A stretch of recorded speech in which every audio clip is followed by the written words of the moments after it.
South Africa have crashed out of the T20 World Cup after a 10-run victory against England in the final game of their Super 12 Group 1 fixture.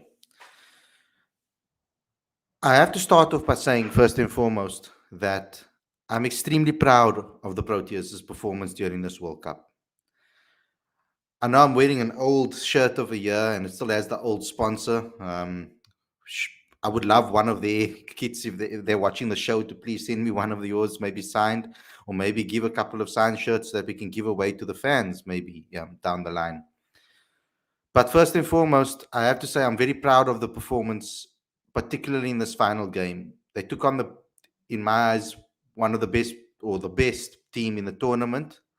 And it was a very good victory. We asked South Africa to come with their A game, and they brought their A game for this particular match. Now, defending 131 as a target for South Africa was always going to be a trick and a mission.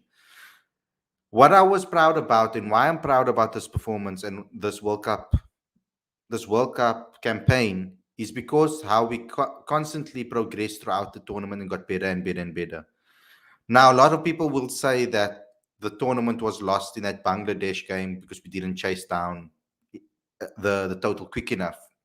I disagree with that because, technically speaking, yes, that's true. But we lost the game in the opening game of the tournament, in this opening game of the tournament against Australia. I feel that Australia came into the tournament with a lot less confidence than South Africa, given their previous series. I think Australia were very beatable at the beginning of this tournament. We saw how England completely demolished them. So I really thought that South Africa should have given a much better fight. If they didn't win the game against Australia, I was hoping that they maybe lose by a small margin, not by the amount that they did lose as quickly as they did. I think South Africa's performance, though, did increase continuously through the tournament and got better and better and better. And hats off to the bowlers, because I think they were the stars of this particular tournament in my eyes. I think they were champions and we need to build the team around them. I think going forward into the next World Cup, this is a nice foundation to build with. This template that we played with against England is the template we should come out with. Rassie van der Dussen, I have to apologize for my stream last night, but I do still stray true to the sentiments that South Africa need to start investing in the future and the young talent of the future. And I think that there are certain spots that need to be filled in this particular team, with some youngsters going through to the next tournament. But however, you were excellent today. Rassie van der Dussen was excellent. Aiden Markram needs to be the backbone of this batting lineup. I think we need to build its team around Aiden Markram. I think he's performed excellently in this tournament. And you know what it is about Aiden in this tournament for me personally was that the amount of criticism that he was getting for his T20 game and for his ODI game before all of this, I'm talking about before he went on his T20 run, people were counting him out, saying he's not going to be a good white ball cricketer. Some people, because of his ODI record so far, people have said, no, he's not going to be a good white ball specialist. But he knew he wanted to be in this World Cup. I did an interview with him and we spoke about this. And he told me that that was his aim. And he put his head down and he went for his dream. And it just shows, guys, if you do put your head down, you work hard, you can achieve your goals and your dreams if you do so. And Aiden Markram has proven that, because the way he's performed and the way he's transformed his T20 game in such a short space of time, getting an IPL contract, winning games for South Africa, and as well playing well in the World Cup. Excellent. I mean, he scored the second fastest 50 of the tournament so far today. Excellent performance from Aiden Markram. Quinton de Kock, unfortunately, didn't have a great tournament. He came to the party a little bit too late today. We were hoping that he would start firing, particularly against Australia, and his record he has against Australia in various formats. I'm not going to go to the T20 alone. But ultimately, Quinton de Kock didn't come to the tournament. I have to congratulate Kagiso Rabada towards the end, getting that hat-trick, although he was getting plastered around the ground throughout the day. But the other bowlers, like the Bray Shamsi, I think bowled excellently. Man of the tournament in a lot of ways for me personally. I think he's bowled consistently. He's kept the consistency throughout the last couple of tours leading up into the World Cup. So well done to South Africa. I still feel it though. My heart is broken that we're out of the tournament and our tournament ended now. But now we're going to have to probably find another team to back, and hopefully that team wins. That whoever we choose to back, and I'm not going to be saying who yet my personal one is.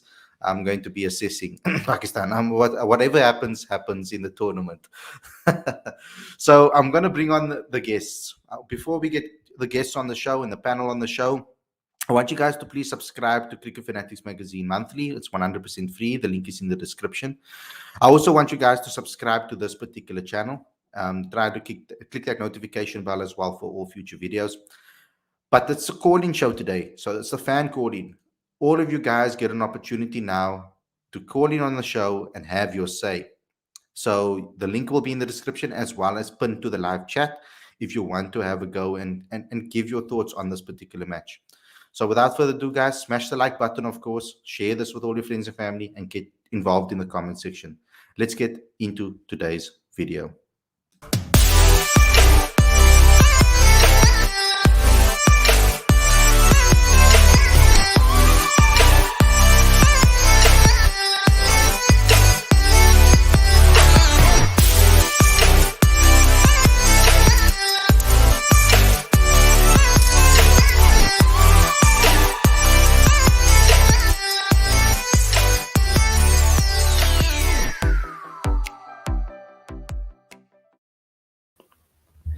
Hey guys, welcome to Cricket Fanatics Magazine, and this is your review show. I'm your host, Harley Maiden, and yeah, all my panelists today, and we're going to be discussing this game between South Africa and England. South Africa crashing out of the tournament, of course, but a victory, and a good victory from South Africa's point of view. Good confidence going into the next preparation for the next World Cup. So first and foremost, let me just get your views, guys. Aaron, let's start with you because obviously you guys have qualified. You qualified quite early in this match, and then you didn't even want to do us a favor, out your rivals at the tournament, throw the game. Unfortunately, that wasn't the case. When Bowen Ali comes back, we're not going to give him kusistas and dalchis and samosas when he comes back here to Cape Town and he plays for the Blitz, wherever he plays for next year. He's going to know that that's not going to happen. We're going to give him strong Korean noodles that 4x4 when he comes down to Cape Town again. But what's your thoughts on this particular match, Aaron?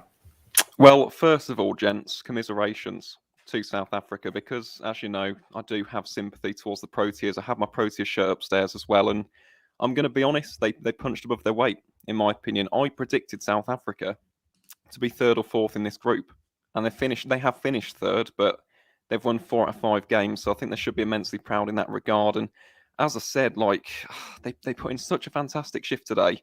You've won 4 games in a row, and you're not going through to the semi-finals. It's quite gutting. And as I said, I'm not going to come on here and gloat and start giving it all large just because England are through. Yes, I'm happy about that, but at the same time, I can sympathise for the South Africa fans out there. And also congratulations to the Aussie fans out there as well. Obviously, Australia have played well enough to get through to the semi-finals. I still think their brand of cricket is a little bit outdated, though. I'm going to be completely honest. I think South Africa in this year's tournament probably played a better brand of cricket than Australia in the group stage, but they are worthy semi-finalists at the end of the day. That'll be a good game against Pakistan. Fingers crossed the men in green can get the job done. And then, of course, I suppose the big talking point from a South African perspective with regards to them not getting through in this game. Harlid, I know you mentioned it beforehand, the South Africa-Australia game. For me, I still think it's that Bangladesh game. It took 81 balls to score 84 runs. 81 balls, 13.3 overs. And to just contextualise that, it took England 14.1 overs to chase 126. At the same ground, same opposition. So I do think that's a learning curve. It's a learning opportunity for the Proteas. I don't think they're the finished outfit just yet. Hopefully in 2022, with some more series victories, with a better balance to that 11, I think they'll be back in the hunt. But for me, that Bangladesh game, yes, they should have won against Australia, but it was a close game. They took it all the way to the 20th over.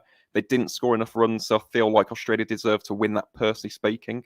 But with that Bangladesh game, 81 balls to chase down 84, 85 runs, should have been a lot quicker. If they would have done that in 9, 10 overs, tonight could have been completely different. If they would have scored 200 and, bowled England out for about 150, then it would have been a little bit different. But hindsight's a wonderful thing. Hindsight's always 2020. And we can't look back in the past now. That has happened. It's gone. all eyes on 2022. South Africa have got the foundation, they've got the weaponry in the arsenal. They just need to show more intent, build on this platform, and fingers crossed down under in Australia in 2022. Yeah, the Proteas can make a strong semi-final charge. Aditya, I'm going to let you go next. I did yesterday. I did question the senior players, not necessarily only Rassie. I said Rassie, Temba, Vavuma, etc. The senior guys, the older guys in the team. I used age as a metric, which might not be the right way to look at players, because certain players can go till deep and till late and still perform really, really, really well. We can look at an athlete like Cristiano Ronaldo, who still performs at a high level, scoring goals. Messi still doing an excellent job, even though he's getting older. Zlatan Ibrahimovic is another footballer. You can look at the cricketers, look at the West Indian team. Some of those guys doing excellently. Aaron Finch doing excellently, even though he's not as old as maybe the likes of the rest of the guys that I'm talking about, maybe. But ultimately, age is but a number, and I need to get to give respect to Rassie, because until this point in this particular tournament, if you count out the warm-up, Rassie's strike rate was poor out of all the other batters in this team. And he never really hit the ground running until this game. And he came to the fold when we needed him. So well done to Rassie van der Dussen, and he really did prove me wrong in this particular game. And I think I still do stay true to the fact that we need to give more youngsters opportunities. And like Janaman Malan, guys that are big hitters, that are aggressive type of batters, that can help us take this to the next level, our game to the next level, and improve on this till the next World Cup. I hope we don't go ahead and still pick three anchors. There's enough younger players that are in domestic cricket that can be given an opportunity right now going forward. So how does South Africa build on this, Aditya, in your perspective? Because I think that's besides getting this a review of the game and what happened took place in the game, we know what happened. There's a report on cricketfanaticsmag.com. You can read it, an in-depth report on all the happenings that happened in the game, if you want to report. But I think this is about discussing it and seeing how we can improve from this going forward. Well, tough luck to South Africa today. They played possibly their best game in this must-win game against England. In this format, yeah, in quite a long time. Absolutely. Well, I'd begin with I'd begin with saying that it's probably time that South African fans on social media stop referring to Rassie as an anchor. The guy was striking at 156 today, and he can. We know that he can really blast the opposition on his day. So I'm not sure. I think Rassie is a versatile player, and to refer to him just as an anchor is probably doing him and his game a disservice. To put his age in perspective, Virat Kohli and Rohit Sharma are older than Rassie van der Dussen. So I think age in this day and age, with the sort of fitness levels that players have got, is not as much of a factor. They can go on for longer periods of time. But to answer your question about where South Africa can sort of rebuild, to begin with, they really need to manage Kagiso Rabada's workload. He's looking a shadow of the bowler that he was maybe 3 or 4 years ago. And somewhere down the line, Mark Boucher also said that the second crop of bowlers in the domestic circuit needed a bit more fine tuning, because they did get exposed during the Pakistan series earlier this year. So to be going into the next World Cup, South Africa's biggest challenge isn't going to be in the batting department as much as it's going to be in the bowling department, because we know that when South Africa play without Kagiso Rabada and Andrik Nortje, they look a different team.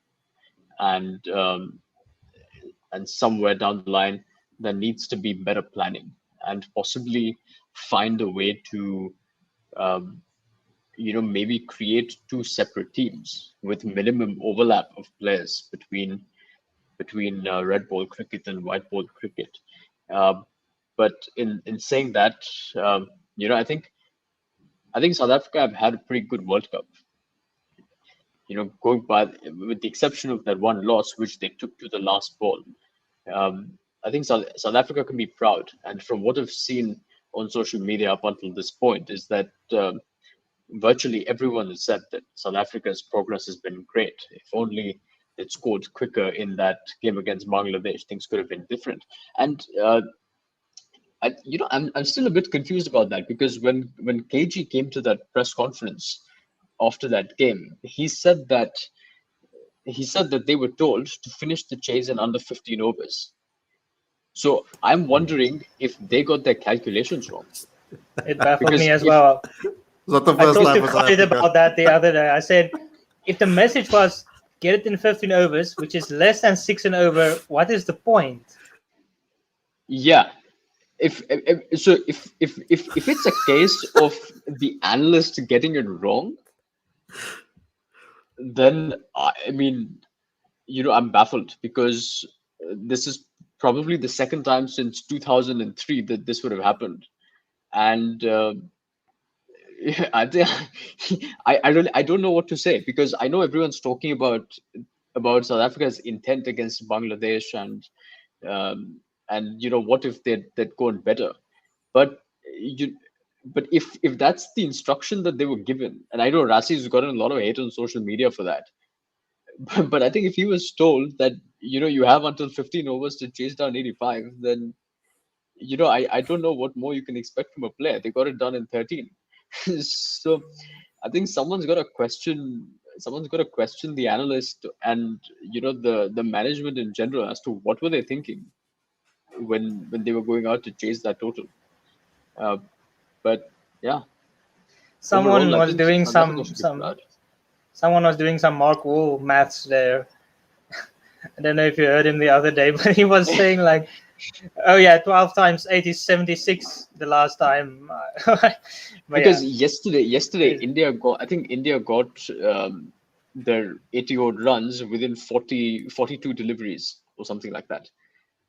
And that was their calculation to get ahead of the net run rate. So I think if the entire blame of South Africa's exit from the World Cup rests on that chase against Bangladesh, then I don't think it's down to the players. I think it's down to that analyst who said that it should be within that 15 over mark. You should be good to go. So I don't know. It's difficult to tell at the moment. I see Umpo shaking his head, so I'd love to hear what he has to say.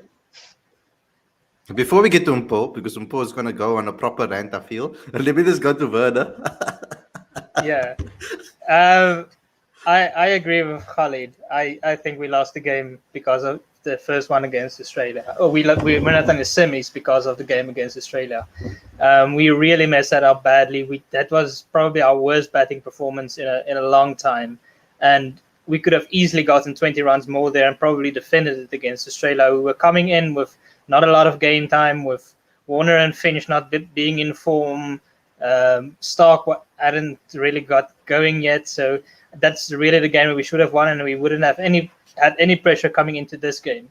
Saying that, I am very proud about the way the boys played today. I think it was a fantastic effort. The way Rassie and Markram attacked those middle overs and back overs, I think Rassie came out with a lot more intent from the get-go today, which is what I really want to see from him in general, not just because we knew we had to make a big score. I want that to be his approach in general, because he's good enough to come out of the intent to score quickly from the beginning and not. I think that's where the main criticism is coming from, because he's an excellent batsman and we know he can hit big. I think the main criticism generally comes because he starts slow. But when he comes out like with the intent that he did today, it looks a lot better. And that sets him up for being even a bigger score at the back end than starting slow and then going back big at the back end. But yeah, so I really enjoyed today's game. I think the way Markram has adapted his game from being a test opener to coming in at number 4 in T20s and really cementing that spot has been impressive. He has really, really impressed me, and he has gotten in a few good overs here and there with the ball as well to bring some balance if needed. In terms of our bowlers, they've been good the whole tournament. I think Rabada has looked iffy.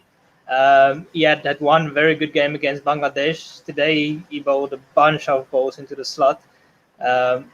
He was really struggling. obviously great for him to get a hat trick at the end, but you could see the way he was laughing about it. He knew it was that one-off thing that happens sometimes. This is T20 cricket. You can go for plenty runs and then suddenly take a hat trick, and it just happens like that. But yeah, so overall, I think we can be proud about our tournament. Winning 4 out of 5 games, not making the semis, that doesn't happen often.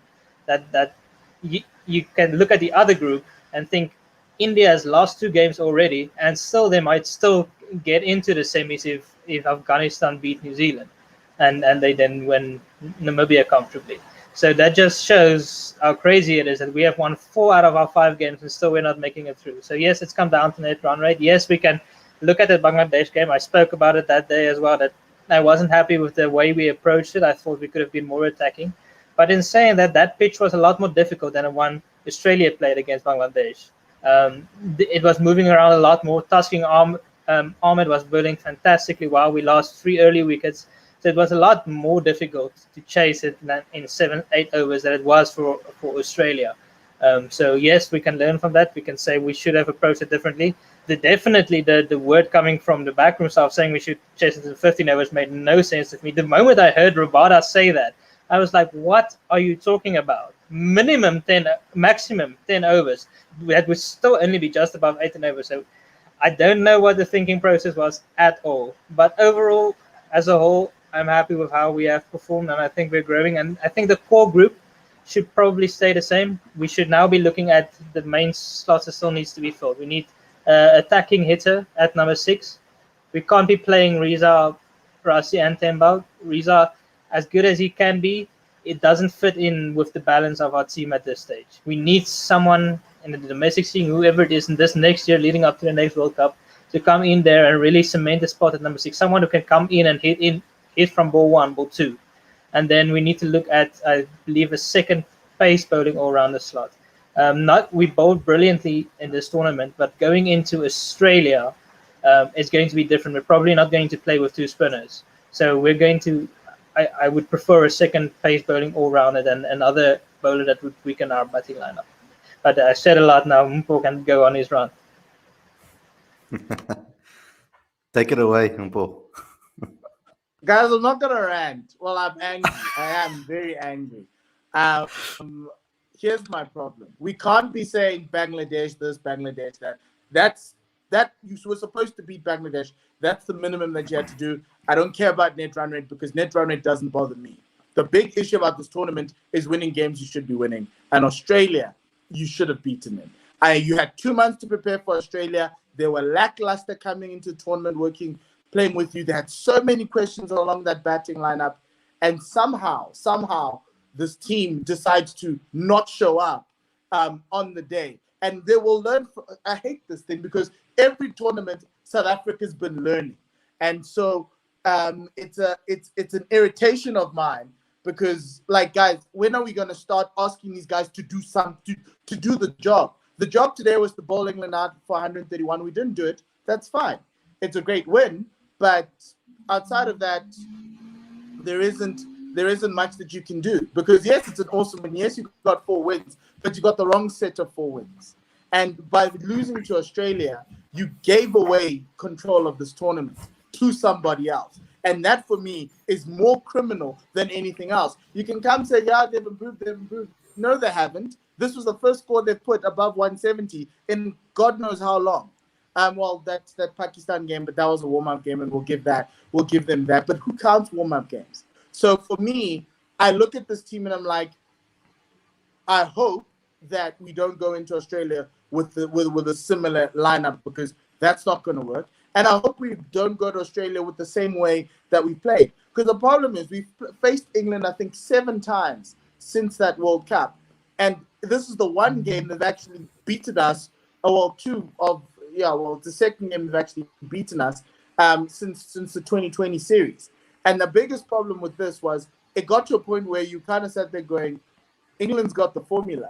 How has England gotten the formula and you still haven't figured it out going forward? So for me, that's where my anger comes in and everything stems from because I kind of sit there going, but guys, we let this World Cup slip through our hands. Yes, fine, we've won 4 games. That's beautiful. How great would it have been if we won 5? because that's what you would have been aiming for. By the time you played England, had you beaten Australia, you would have been in the semi-finals, and you would have been fine. So for me, that first game, the fact that you had 2 months to prepare for Australia and you couldn't do it, that is more of an indictment on this team than anything else. Moral victories was something we do as South Africans. Bafana does this exam. Oh, at least they've done this. Or at least they've done this.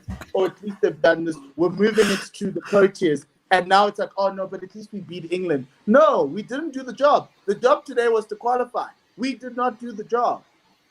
The expectation for me before the World Cup started was, yeah, look, this team can't score over 150. But hey, they can still make it to the semi-finals because they've beaten the West Indies before in a series in the Caribbean, and they've also, Australia looked very bad. So for me, they've actually came below expectation because I thought they would beat Australia and the West Indies, and then we'd arrive against England, knowing that even if we lost, we'd be safe. So the fact that we're hunting on about net run rate, we're comforting ourselves about net run rate, we're calling this thing bittersweet is rubbish. These guys didn't do the job. I'm sorry. Yes, you could say, no, Black Lives Matter, this team's gone through so much. You will learn how hard it is to play a tournament, and Australia have taught you how to play in a tournament because you cannot have an off day. And if you say that, no, it was bittersweet, then that means you're allowing the Proteas to have an off day. I'm not allowed to have an off day at my job. When I'm told to meet a deadline, I have to try and meet it. I can't come in 2 hours after the deadline with impeccable work and say, look, I'm great. I'm developing. I'm improving. No, the deadline's passed. We couldn't get through. We go home, and that's it. I hope we come back. We change the way we play T20 because that's not how it is. The world has moved on. Pakistan, New Zealand, India, and England are playing a brand of cricket we're not playing. And if we take this moral victory, it means that in 2022, someone's going to come on the screen, on the stream and complain that Yanaman Malan's not playing in the Proteas team. I'm telling you that right now. Someone's going to come and complain that, no, we've picked too many anchors. Because South Africa is more worried about being conservative than actually winning, than actually forcing to be adaptable. And for me, the teams that are going through in this World Cup are the ones that were most adaptable. Australia managed to manhandle South Africa very well early on, and they kept on moving through the tournament, and they were getting better as it went along. South Africa muddling their way through the tournament. They gave themselves an off day, and they said it was okay to lose to Australia because maybe somewhere along the line the West Indies would come through. That didn't happen.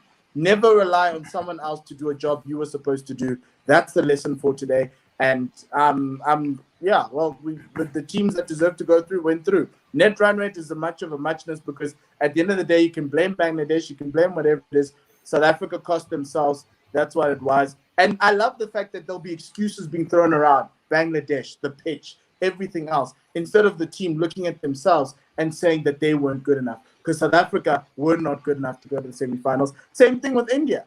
India are not good enough. They are the third best team in that group. And for people thinking that Afghanistan's going to pull some sort of a miracle, that's not happening. So they're just not good enough. And you have to own it. And I'm waiting for somebody to own it because that's how we move forward. Acknowledge the problem. Don't comfort yourself in your grief and in your sadness because we're not going to get anywhere. So, yeah, that's me. I'm just over this team. Like, I sit there going, oh, wow. I kind of knew that they were going to get knocked out because they were 57, but it's just unbelievable that everyone's like, oh, no, net run rate. Oh, no, they actually did beat England. Oh, no. Guys, no. Well, at the end of the day, I know you said something over there when you said that you can't afford to have an off day and go through. And Australia had an off day against England, a very, very big off day against England, and they still went through.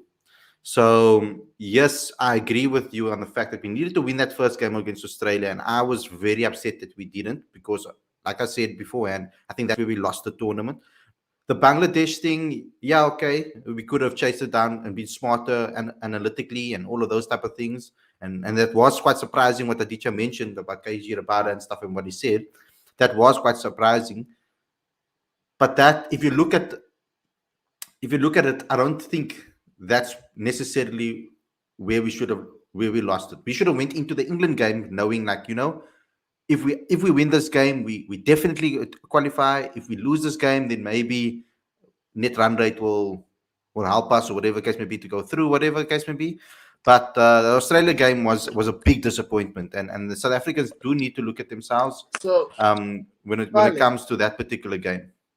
Khaled, when you look at this tournament and the teams that were in this tournament, everybody knew England were the team to beat, and they were going to run through. So everybody banked on losing to England. So it's no crime that Australia got smashed by England, because at the end of the day, they controlled the teams that were on their level around them. And that's where the indictment comes in. Yes, you're allowed to have an off day against the better team, the team that's going to top the group and go through. But if you're looking to go through, you need to make sure that you can't have an off day against everybody else. And we did.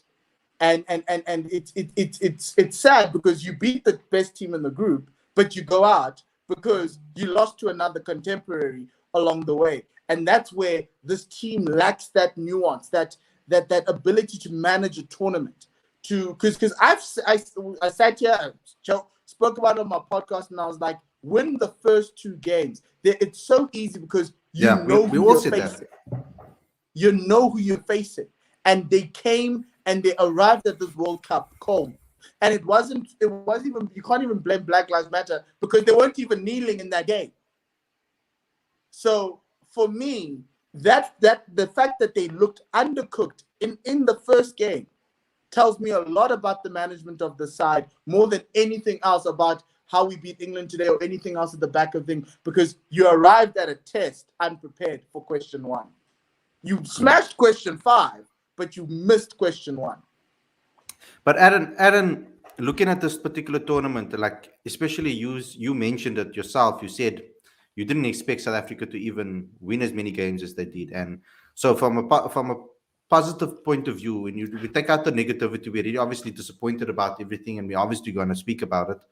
But from a positive point of view, do you feel that there is a now foundation set for us to be able to learn and then improve on it going into the next World Cup? Well, of course there is.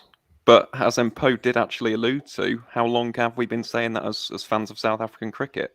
There always seems to be a learning process and never a final end product. So we'll have to wait and see. Obviously, sport's a very, very funny thing, and a lot of things will have to fall into place for South Africa. But you've got the core, you've got the bowling. That is one of the most important things. And in terms of like-for-like bowling attacks, I feel as though South Africa do have a better one than England. I'm going to be completely honest. With a fully fit Rabada, Nortje in there as well. Shamsi's been fantastic. Number 2 ranked bowler in the world now, behind my boy Winnie Hasaranga. I told you he'd be good, didn't I? And that has come true. And then obviously you've got other guys. You've got the likes of Bjorn Fortuyn, Linda, right? There's lots of different options for South Africa to utilise heading into this next stage. The problem is, though, I still think they lack that identity. And something which really stood out to me in this year's World Cup was the power play. And we saw that again today. How many people were moaning about intent in the power play? And South Africa finished on, 40 for 1 in their power play? Compare that to England, who were 59 for 1. There's a massive golfing class there. So for me, definitely, Janneman Malan has to come in. I think he is a fantastic option. Loves playing against pace. A lot of the reasons why people thought he wasn't playing in the UAE was because of his bowling. His batting against spin, sorry. So I think he's definitely a gun. He needs to come in for next year's World Cup. And other than him, as I said, the thing with Rassie van der Dusen as well, people keep on saying about his age and this, that, the other. If you look at his tournament successes, I'm talking about 2019 and now 2021, surely he comes into the team.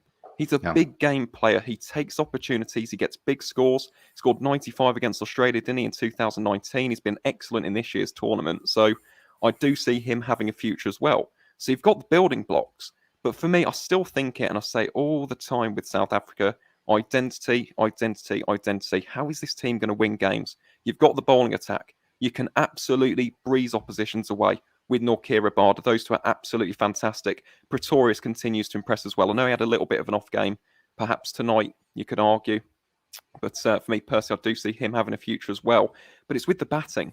And you have to start from the top. You have to get off to such a good start nowadays against the likes of an England, a Pakistan. I know India haven't had the greatest of starts either, but they are another team. You have to get into them from ball one. As Scotland showed the other day, they struggled and they lost heavily. So for me personally, start at the top. Quinton, Janneman opening. and then go from there. And we'll see how the Proteas do come 2022. So we've got our first caller, guys. That's here. Keithan. He's gonna be joining us right now. I'll just add him to the stream quickly. How's the bro? Did he leave? No, he didn't. Here's he. Yeah, hi Khaled. Hi everybody. I hope you can hear me right. How's it, man? I can hear you fine. I would like to hear your say. Do you agree with some of the stuff that we said, or disagree, or just have your say about the game and about the future for the next World Cup? Sure, sure. First of all, thanks for having me on the show. And secondly, of course, as being a Proteas fan, I'm really disappointed with. I mean, I know that there was a win, but in my opinion, I think this win will do more harm than good to the Proteas because you know how the coaching and how the last couple of months have been.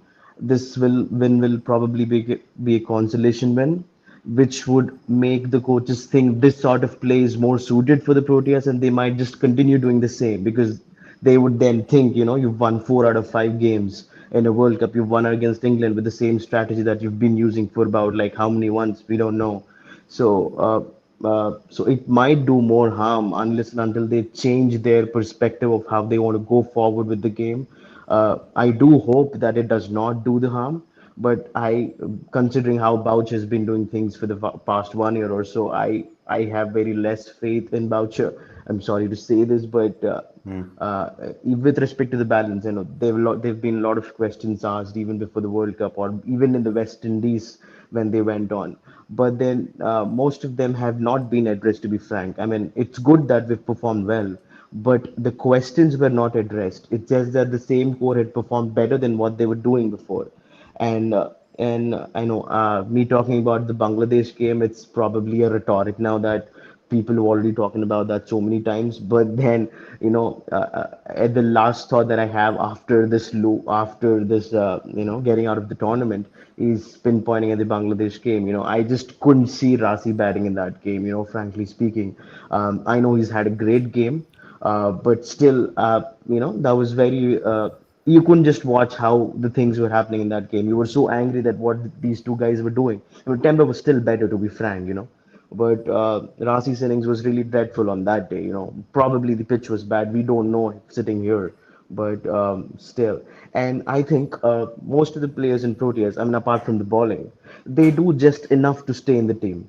You know, they do just enough to stay in the team. They do not perform for most games, and then Proteas maybe they lose, and then they just have a good game, and then they continue to have 4 more games. Like, you know, Riza, for instance, he's had one good game. Now he's played the entire tournament. He's failed all 3 games. Even in the ODI setup, I know Markram has been great, but then Markram just comes and has 1 or 2 good games and he stays there. I want Markram to be in the ODI setup, but just giving you an example. We cannot have this mediocrity here. Like one good game after 5 games, and you just cannot keep you. We have to see for a set of games how they've been performing each player individually, and then retain them. That is something I think they should have, and of course the intent thing everybody has been speaking about. So hopefully they do change that, and I don't know how they're going to move forward, but I hope Riza is no longer within the T20 setup at least. Nothing against him, but does not suit the team's need at this moment. Probably Yaneman coming in, and I'm a big fan of Marco Morea. I mean, I could be biased, but I just want him to be at number 6. David Miller batting at 4 or 5. Timba could be rotating at 3 or 4 based on the depending upon the situation, like how Impo says the window, his window whenever his window comes. Probably Yaneman and Quinny opening. Quinny was bad, but hopefully he comes good in the future. And if he does not, then probably Yaneman and Aiden can open. Okay, but at this moment, let's just still stay with Quinny and Yaneman opening. Aiden at 3. Temba can just be here and there whenever because he's a great leader. So we should probably have him. David and Marco being the finishers. So I hope there is intent too. So that's what I wanted to say. Thanks a lot, Kirtan, for coming on the show. I'm going to ask you, Aditya, to analyze what has been said. I hope you come on again in the future, Kirtan. Thank you a lot for your comments. It Sure. was excellent. Thank you so much. Thank you, man. Thank you so much, everybody. Okay, but so Aditya, I want you to analyze that what has been said because there was a lot of good that he said there. I like particularly what he was talking about with bringing in the younger guys in the team. But me personally, I think that this is the perfect time. You need to have Rassi in the setup so that these guys can learn also from what he's learned because he is also quite new to domestic to international cricket. So he had to learn quite quickly on the job. So there's a lot that he can teach these younger guys coming into an international setup. Yeah, definitely. I thought Kirtan made a lot of valid points, and I'm generally in agreement with everything that he said. Um,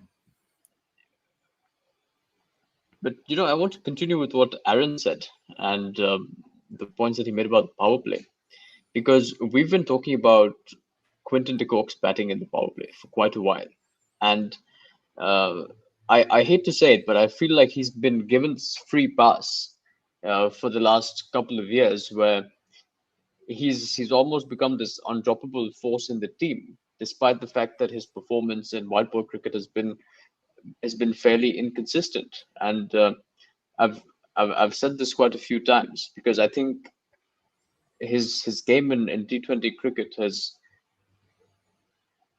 reached this stagnant point where I don't see growth in his game. And the shot that he played against Australia under pressure was one that really generated quite a lot of outrage. So I know we keep talking about Quinton being this quality player and things like that, but unfortunately, the talent and the performance, they're just at two different levels at the moment. His talent is not translating into the performances that South Africa need from him. Um, with Yaneman Milan in the team, absolutely, I think he deserves a go. But at the same time, now that this tournament is over, and we're quite proud of the way the Proteas have played, despite that loss against Australia. The question also has to be directed at the selectors, because what were they thinking when they decided not to include Faf du Plessis in the team? If power play, South Africa have suffered the most because of their poor power play batting, and they lost against a team, Australia, against whom Faf du Plessis has the best record. He loves playing against Australia. Now you tell me, Faf du Plessis is included in the side, opens against Australia with Quinton de Kock, and it's a different game.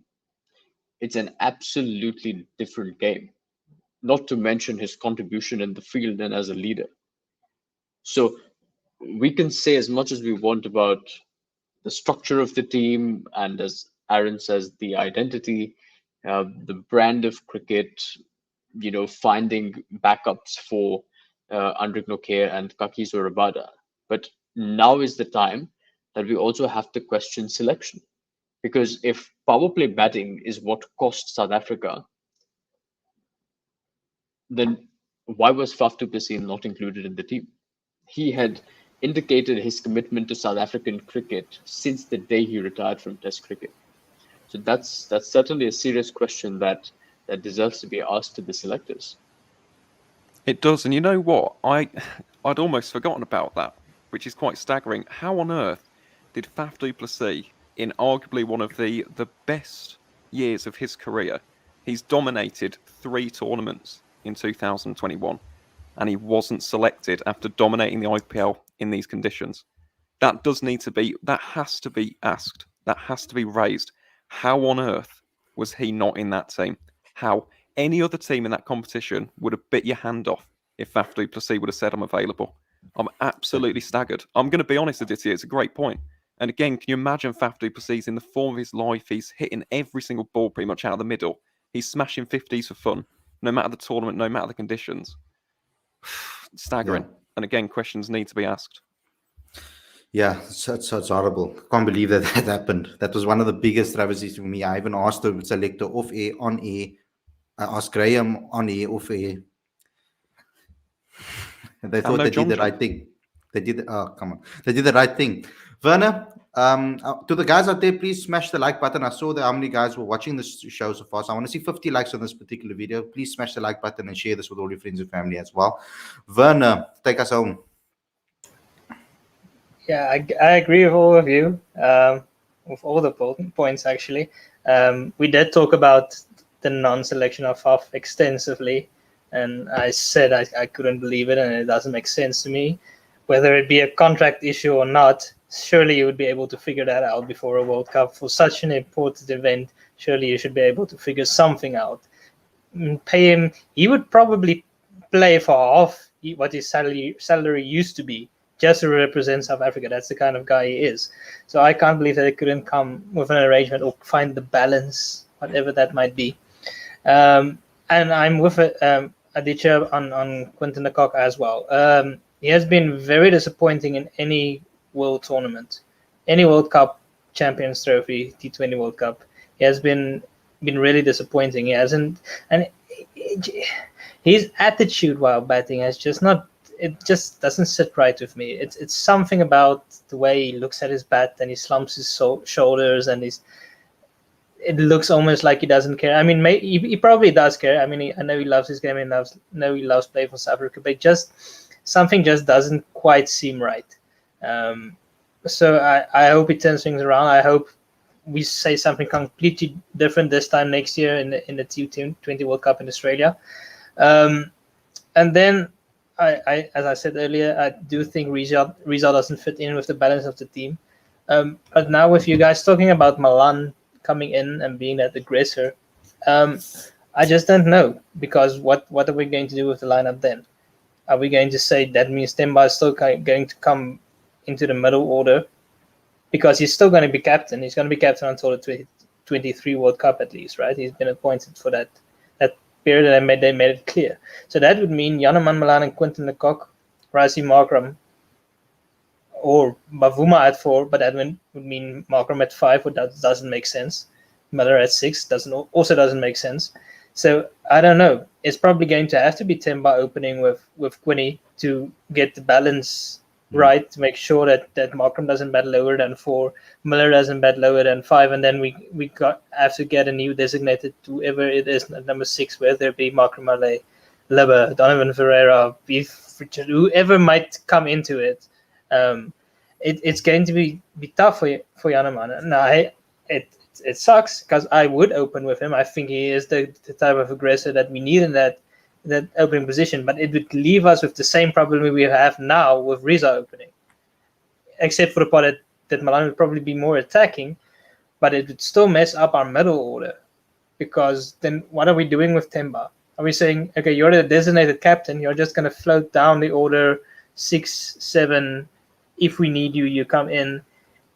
It doesn't really feel like the right type of mindset with your captain in a team. I mean, you could go that way, I guess, but it just doesn't quite seem right. I know Morgan does a similar type of role, so it's possible. Maybe they decide that, but I don't know how would Temba feel about that. So he did it today, but today it made 100% sense. I said it even beforehand. We need to get Markram and Miller up higher because we needed to put on a big score. So it made total sense that Bavuma didn't come in today, with us finally having a better platform for Markram to come in. And okay, Miller wasn't even needed today. But so I hear your points on Janneman Malan, and while I would love to see him opening in this team, I just don't know what it's going to mean for Temba in what will his role be. Will it be a similar role to Morgan with him just drifting down, but then he doesn't have the power game Morgan has at the back end? So I don't know. It's a difficult one.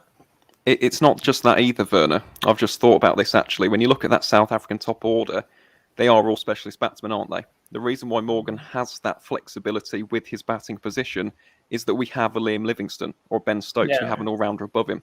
That's why you don't have that with South African cricket. So unless you were going to bring in someone above him, if you were to bring in a Marco Murray, for example, but where are you going to fit him in the top 5? And that's the issue Marco also South doesn't Africa bowl, so Lebbe might. Lebbe can bowl you a couple of overs, but he'll probably do a similar role that Markram is doing now. We probably won't give him.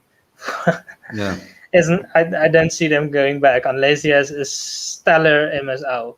But He would have beaten Australia single-handedly. Just saying, he scored 84 sure. against them. This guy is a Actually, massive to be fair, fan also, of I John would just John. like I agreed with you with Faf No, probably. I'm gonna making get John an John on. invite, but I'm gonna get John John on the show, and then you can interview him alone. Nice yeah, one. Okay. We'll have a 10-hour Yeah. show. But Khalid, I would Cool. actually like to correct myself there.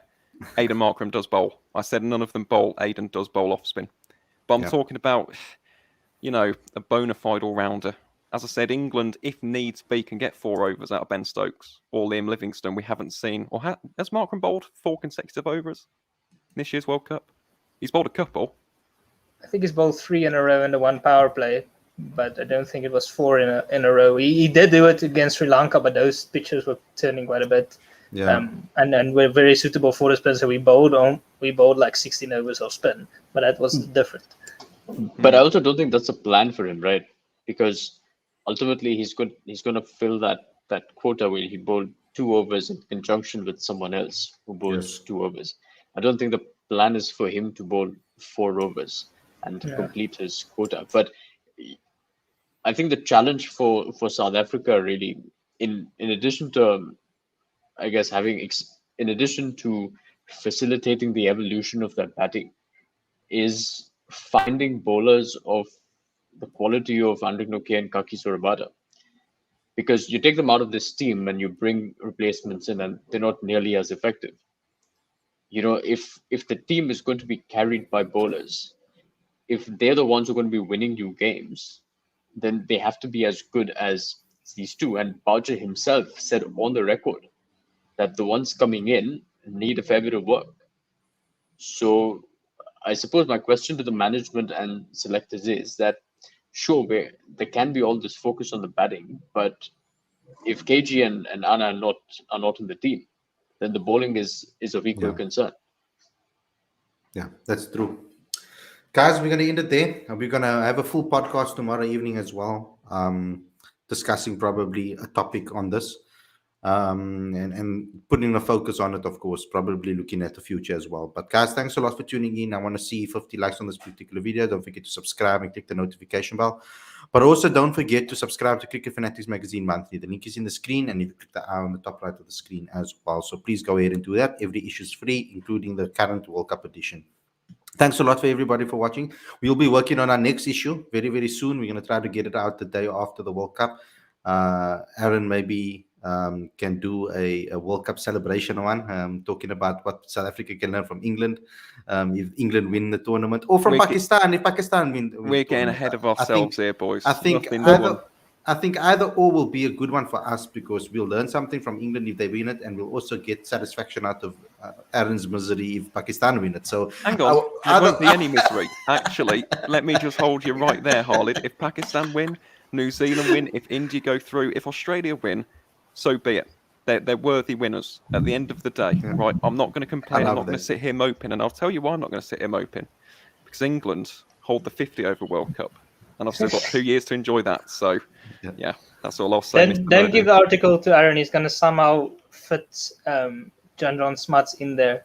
So be aware. Yeah, I'll edit it out. That's why I'm the editor. Thanks a lot for tuning in. Thanks a lot for tuning in. Hope you guys enjoyed this episode.